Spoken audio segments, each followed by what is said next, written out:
This is not a motivational conversation. This is a structural conversation.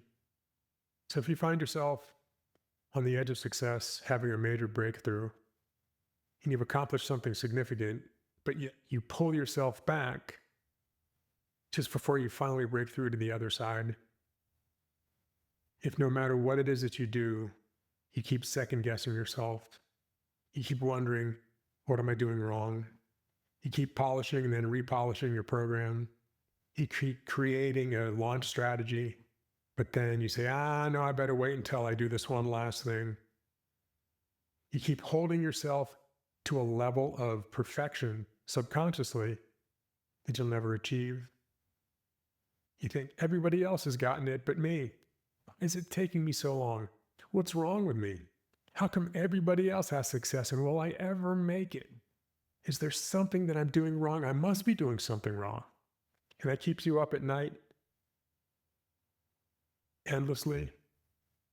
And then you get on your phone and you start to death scroll through social media and you see evidence of everybody being successful except for you. And then you start to think, there's something wrong with me. Did I make a mistake?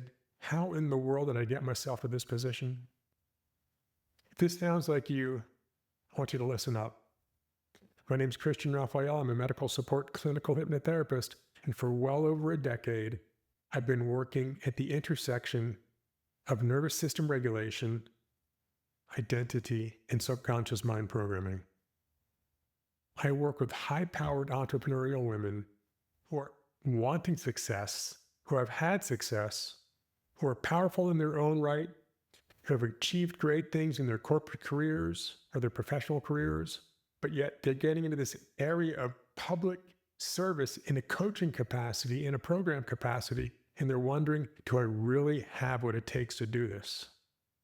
Well, let me tell you, it is not a capacity issue. It's an identity issue. And say that again, it's not a capacity issue, it's an identity issue. And what do I mean by that? Think of it as a pair of shoes. You have a size 6 foot, but you've purchased a size 7 pair of shoes. They look great. They're expensive. They're flashy. You see them all over the place. And you found the pair that really expresses the truth of who you are from a fashion standpoint. But they're too big. And you try them on. And you know they're too big. And you start to walk in them. Well, this would be dangerous, right? You'd slip out of your shoes, you'd fall down and hurt yourself.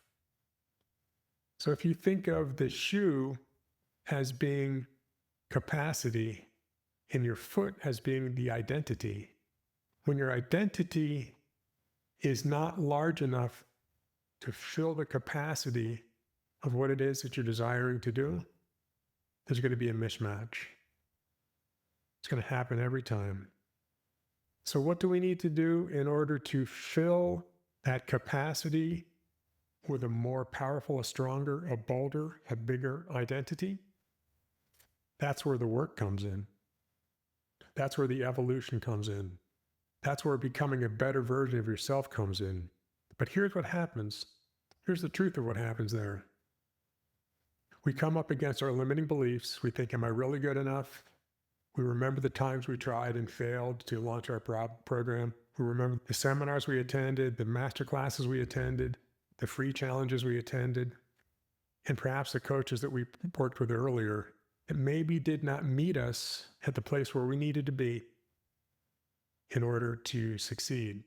Well, here's the truth of the matter. We were right where we needed to be. In the process of discovering some dark truths about ourselves, in the process of discovering what our shortcomings were, in the process of discovering where we needed to improve. But yet our nervous system is wired to keep us safe, so when we come up against a need to change and we feel that friction, it's not comfortable. And so what do? Nervous system says, oh, back up. Okay, reset. I'm ready to go now. Move forward. No, back up. This time I'm going to do it. Oh. In this self-fulfilling prophecy of I start and I fail. I start and I stop. I start and I fail becomes a loop that goes around and around and around. And that becomes the identity. And so the capacity, the shoe shrinks to conform to that uncomfortable identity of I'm a failure. It's a self-fulfilling prophecy. So you stay there for a while and then time goes by and you think, oh, it's been 6 months, 8 months, a year, maybe 2 years. And I still haven't done anything with this. And maybe that friend of mine, my next door neighbors, best friends, uncles, dogs, veterinarians, tick was right. I will never amount to anything. And this is the tape that goes around and around and around in your head. We've all been there. We've all been there. Well, what if you were to approach it slightly differently? What if you were to approach it from the standpoint of, I'm going to start off with a capacity container that I feel comfortable in. I'm going to start to expand my identity, not by a huge leap and bound, but by an amount that stretches me. And I'm going to learn how to function within that, in that capacity container, so that I reinforce an identity that's empowered. And then when I grow into that strength and grow into that power, and I'm comfortable and I can move in that environment where the shoe as a metaphor fits, I can start to move faster. And as I start to move faster, I develop confidence. I develop self-esteem. I develop agency. I develop a rhythmic relationship with growth. I develop the ability to become a better version of myself and then start to say, oh, wow, I am doing it. And I pat myself on the back. And what would happen if you did that in an environment with other people that were doing the same thing and you created a group mentality of we're winning. We are doing powerful things. We are succeeding as a group. And I see evidence all around me of people that are succeeding. And this gives us power. This gives us a collective success mentality. So what if you were to do that? And then what if you could say, all right, I'm ready to expand my identity. I'm ready to create more. I'm ready to envision a bolder, stronger, more powerful truth of who I am. And I do that in my imagination. And I take that into my subconscious mind. And I envision the truth of who I am as a powerful, potent entrepreneur. And I ingrain that in my nervous system and reinforce that in my nervous system so that I start to believe that, because believing is seeing. The greatest achievement was at first and for a time a dream. The oak sleeps in the acorn. The bird waits in the egg, and in the highest vision of the soul, a waking angel stirs. Dreams are the seedlings of reality, as per James Allen in his book, As a Man Thinketh. So what if you were to take a vision into your awareness and anchor that into your nervous system, which is the starting place of developing a more powerful identity, a larger identity? With that in your nervous system, let's go shopping for new shoes. Let's go shopping for a new pair of shoes that is able to hold that identity, that fits in a proper way. So have you ever gotten a pair of shoes that were just a little bit too small? The capacity was just a little bit too small, but to say, I really like them. I really, really like them. And I'll get them anyway. And I can maybe take them to a cobbler and have them stretched out on blocks.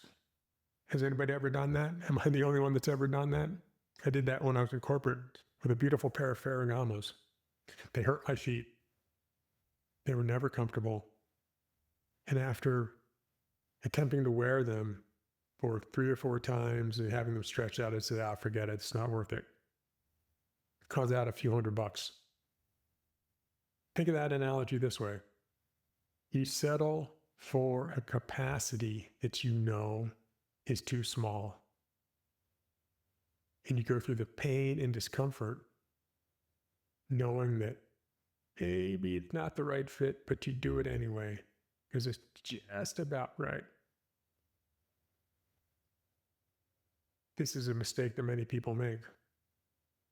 what I'm going to invite you to consider is look for the capacity, stretch that your identity can grow into.